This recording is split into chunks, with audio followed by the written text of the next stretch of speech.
지나 하나님 품으로 보혈을 지나 아버지 품으로 보혈을 지나 하나님 품으로 한 걸음씩 나가네. 보혈을 지나 하나님 품으로 보혈을 지나 아버지 품으로 보혈을 지나 하나님 품으로 한 걸음씩 나가네. 존귀한 주 보혈이 내 영을 새롭게 하시네. 존귀한 주 보혈이 내 영을 새롭게 하네. 아버지 하나님 감사합니다. 오늘도 귀한 말씀으로 우리에게 먹여주시고자 우리를 불러주시니 감사합니다. 오늘 하루도 말씀으로 힘을 얻게 하시고 말씀 가운데 순종하여 열매 맺는 귀하고 복된 인생들 되게 하여 주시옵소서. 또한 우리가 기도할 때마다 들으신 줄 믿고 믿음으로 기도하여 응답을 받을 수 있는 귀하고 복된 모든 성도들 되게 하여 주시옵소서. 주님 감사합니다. 우리 위해 사랑하시고 우리를 사랑하셔서 독생자 예수를 보내주심을 감사합니다. 그 은혜에 힘입어 오늘도 기뻐하며 살겠습니다. 오늘도 충만하게 살겠습니다. 거룩하신 예수님의 이름으로 감사하며 축복하며 기도드립나이다. 아멘. 주의 이름으로 축복합니다. 오늘 우리에게 주신 말씀은 잠언 말씀입니다. 잠언 29장 18절 우리 한 절만 보도록 하겠습니다. 여러분 앞에 화면에 말씀이 나오지요? 우리 말씀 같이 읽습니다. 시작. 묵시가 없으면 백성이 방자히 행하거니와 율법을 지키는 자는 복이 있느니라. 아멘. 다시 한번 읽을까요? 묵시가 없으면 백성이 방자히 행하거니와 율법을 지키는 자는 복이 있느니라. 아멘. 오늘 이 말씀 한 구절을 가지고 그 다음은 무엇입니까? 라는 주제와 제목으로 주의 마음을 같이 나누기를 원합니다. 제가 페이스북에다가 저의 계획, 논문을 쓰고 있고 논문을 마치고 뭐 해야겠다는, 논문을 꼭 마치고 싶다라는 글을 남겼습니다. 적지 않은 동료 목사님들이 또 친구들이 격려의 글을 답글을 남겨주었습니다. 그런데 제가 잘 아는 미국에 계신 한인 교수님께서 아주 의미심장한 답글을 저의 글에 남기셨습니다. 무엇이냐면, 황 목사님, 논문을 목적으로 삼지 말고 그 다음엔, 논문을 마친 그 다음엔 무엇을 할 것인가를 생각하셔야 됩니다. 굉장히 멋있지 않으세요? 그리고 굉장히 의미가 있다고 생각됩니다. 이 교수님의 답글이 제 마음에 깊이 와닿았습니다. 어찌하든 제가 논문을 쓸 수 있습니다. 하나님의 은혜 가운데 열심히 해서 졸업은 할 수 있습니다. 그러나 중요한 건 논문이 맞춰진 그 다음에 넌 뭘 할 것인가, 그 계획이 있어야 된다는 것입니다. 이게 훨씬 중요합니다. 왜? 이게 없으면 그 다음에 뭐하지가 되고 만다라는 것이죠. 그 다음 것. 이것을 우리가 신앙의 눈으로 볼 때 두 글자로 표현할 수 있습니다. 바로 비전이라고 하는 것입니다. 여러분, 비전이라고 많이 아시잖아요. 바로 그것입니다. 자, 오늘 본문 말씀은 우리가 참 잘 아는 말씀입니다. 목회자들이 성도들에게 꿈과 비전을 심어줄 때, 비전의 중요성을 설교할 때 많이 인용하는 구절이기도 합니다. 다시 한번 읽어보겠습니다. 묵시가 없으면 백성이 방자에 행하거니와 율법을 지키는 자는 복이 있느니라. 묵시가 없으면 백성이 방자에 행한다. 여기서 말하는 묵시라는 것은 영어 원래 단어로 보면 뜻은 계시라고 하는 뜻입니다. 다시 말하면 어떤 신비한 것을 말한 것이 아니라 하나님께서 우리에게 보여주지 않으시면, 보여준 것이 없으면 그것입니다. 근데 하나님께서 우리에게 보여준 것이 무엇입니까? 바로 이 성경을 의미합니다. 그래서 성경 말씀이 없으면 백성이 내 마음대로 행하거니와 그 다음에 율법이라고 나오잖아요. 똑같은 겁니다. 율법을 지키는 자는, 말씀을 지키는 자는 복이 있느니라.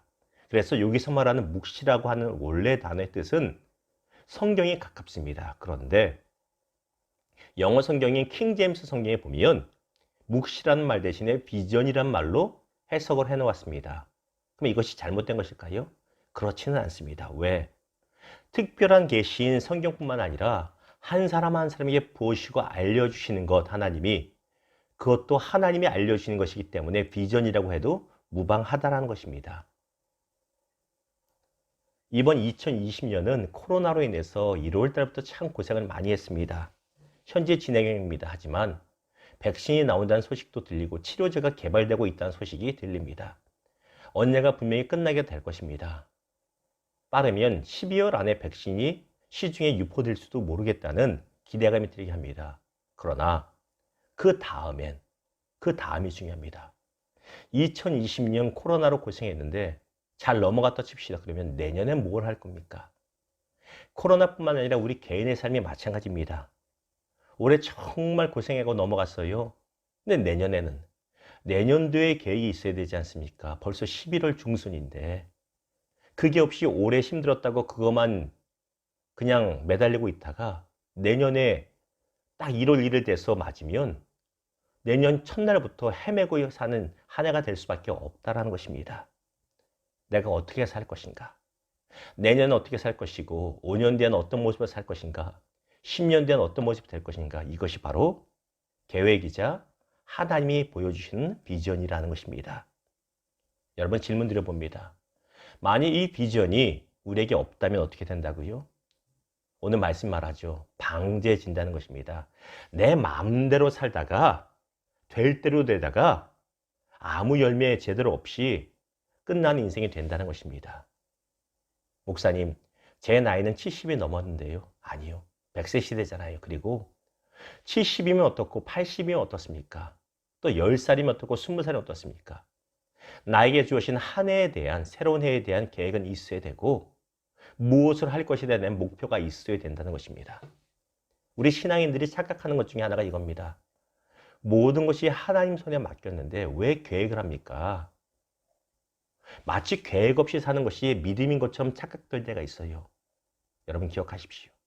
우리 하나님은 질서의 하나님이시고 무계획의 하나님이 아니십니다. 우리가 계획을 짜지만 그 계획을 인도하시는 것이 하나님이시지 계획 자체를 짜지 말라는 것이 아니라는 것입니다. 기도하면서 우리 인생을 어떻게 할 것인가를 고려하고 목표를 세워가고 이뤄가는 것, 노력하는 것, 그것이 바로 하나님이 우리에게 알려주는 비전이 된다는 것입니다. 이것이 없으니 올해도 허비하고 내년도 허비하고 5년, 10년 뒤에도 허비하고 열매 없는 인생이 된다는 것입니다. 말씀을 맺겠습니다. 우리가 많이 들어보았던 영국의 희극인이자 극작가였던 버나드 쇼라고 하는 사람의 무덤에는 실제로 이런 묘비명이 적혀 있다고 합니다. 우물쭈물하다가 내 이렇게 될 줄 알았다. 개그맨이니까 코미디언이니 재밌게 쓸 수도 있지만 그 나름대로 뭔가 의미가 있습니다. 이걸 해볼까 저걸 해볼까 우물쭈물 정하지 못하고 계획 없이 비전 없이 살다가 그냥 그런 인생으로 될 줄 알았다라고 그는 적어 놓았다는 것입니다. 시간만 허비했다는 것입니다. 왜? 비전이 없었기 때문입니다. 말씀드린 바와 같이 논문을 쓰고 있는데 사실 잘 안 써집니다. 머리가 오랫동안 굳어졌기도 하지만 또 여러 가지가 이유가 있죠. 마음이 약해지기도 하고 게을러져서 어떤 때는 하루 종일 성경도 읽고 기도도 하는데 논문은 거의 못 쓸 때가 안 쓸 때가 있습니다. 그리고 고민하며 생각해 보았어요. 이 귀한 시간에 왜 안 쓰고 못 쓰고 있을까? 이유가 무엇인지 아세요? 비전이 없기 때문입니다. 그 교수님이 저에게 답글로 찝어주셨던 그 다음에 대한 문제라는 것입니다. 황 목사님, 그 다음은 무엇입니까? 그 다음이 지금 하고 있는 일을 끌어가게 하는 원동력이 된다는 것입니다. 비전이 없으면 논문도 내 마음대로 써지지 않습니다. 예를 들면 지금 쓰고자 하는 논문을 통해서 어떻게 하나님의 영광을 돌릴까? 그것에 대한 명확한 비전이 없으니 내 마음대로 하게 되는 것이죠. 그렇죠. 또한 이 논문을 마친 후에는 내가 이것을 토대로 어떤 인생을 살아갈 것인가에 대한 계획이 없고 목표가 세워지지 않으니 그냥 오늘 이 핑계 대고 안 쓰고 내일도 저 핑계 대고 안 쓸 수밖에 없다는 것입니다. 계속 게을러진다는 것입니다. 비전은 우리로 하여금 달려가게 하는 원동력이 되는 것입니다. 그렇지 않습니까? 내가 무엇 때문에 내년도엔 꼭 결혼을 할 거야. 그 결혼 때문에 몸무게를 빼야 돼. 확실한 목표가 있으면 어떡하든 다이어트를 하게 되죠. 근데 그게 없으면 남이 날씬한 거 보고 나도 빼기 원한다면 운동을 하다가 쉽게 포기하게 된다는 것입니다. 마찬가지입니다. 우리가 공부를 하든 사업을 하든 목회를 하든 분명한 비전이 있어야 됩니다. 분명한 비전이 있는 인생은 다릅니다. 당장 어려워도 어찌어찌 하다 보면 그 어려움 이겨나갈 수 있습니다. 근데 중요한 건 그 다음입니다. 지금 여러분이 겪고 있는 어려움은 통과했다고 쳐봅시다. 아니, 할 것입니다. 하나님의 은혜로 통과했어요 말은 하는데 그 다음은요. 그 다음 계획이 없으니 또 다른 어려움이 왔을 때 또 헤매고 시간이 들 수밖에 없다는 것입니다. 여러분 보십시오. 11월이면 각 교회마다 내년도 표를 짜고 주제 말씀을 정하고 그걸 또 찍어서 달력으로 만들어내지 않습니까? 이게 교회만 해야 되는 문제가 아닙니다. 목사들만 해야 되는 문제 아닙니다. 저와 여러분, 우리 모두 한 사람 한 사람이 하나님께 엎드려 기도하면서 하나님, 다가오는 2021년도에는 어떠한 삶을 살기 원하십니까? 어떤 말씀을 붙들고 살기 원하십니까? 라고 기도하고 목표를 세우고 비전을 구하고 비전에 맞춰 달려나가야 된다는 것입니다. 그럴 때 우물쭈물하다가 무너지지 않는 삶이 되고 맙니다. 사랑하는 성도 여러분, 여러분의 그 다음은 무엇입니까? 여러분이 아침 일찍 일어나 새벽 예배 드리고 그 다음의 계획은 무엇입니까? 월요일을 주 앞에 드리고 시작했는데 주중의 계획은 무엇입니까? 그 다음을 계획하십시오. 하나님께 기도하며 계획을 묻고 세워가십시오. 그것이 비전입니다. 오늘도 복된 하루 되기를 주님의 이름으로 축원합니다. 기도하겠습니다. 아버지 하나님 감사합니다. 우리에게 오늘도 귀한 말씀으로 알려주시니 감사합니다. 비전이 없는 백성은 방제행하고 우물쭈물하다가 아무런 열매도 맺지 못한다고 말씀해 주셨는데 주님, 주 앞에 구하오니 우리에게 비전을 허락하여 주시고 길게는 10년, 20년, 짧게는 당장 오늘 하루 어떤 계획으로 살아야 되는지 말씀하여 주시옵소서. 우리에게 주신 시간들을 허비하지 않게 하여 주시고 우리에게 주신 귀한 인생을 목적에 맞게 살아갈 수 있는 우리들 되게 하여 주시옵소서. 주께서 내 삶에 도왔지 않았다 말하는 것이 아니라 주님과 동역하고 주의 주신 비전 향해 달려가서 이루었다라고 선포할 수 있는 우리 모두 되게 하여 주시옵소서. 감사합니다. 거룩하신 예수님의 이름으로 축복하며 기도드렸나이다. 아멘. 축도로 예배 마칩니다. 지금 우리 주 예수 그리스도의 은혜와 우리를 너무나 사랑하시는 하나님의 사랑과 우리의 삶 가운데 비전을 발견하게 하시고 비전 가운데 승리하게 하시는 성령의 역사심이 믿음으로, 말씀으로, 기도로 하루를 주 앞에 올려드리는 모든 성도와 그 가정이 함께 하시기를 예수님의 이름으로 축복하며 기도드렸나이다. 아멘. 각자 개인 기도하십시오.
아멘.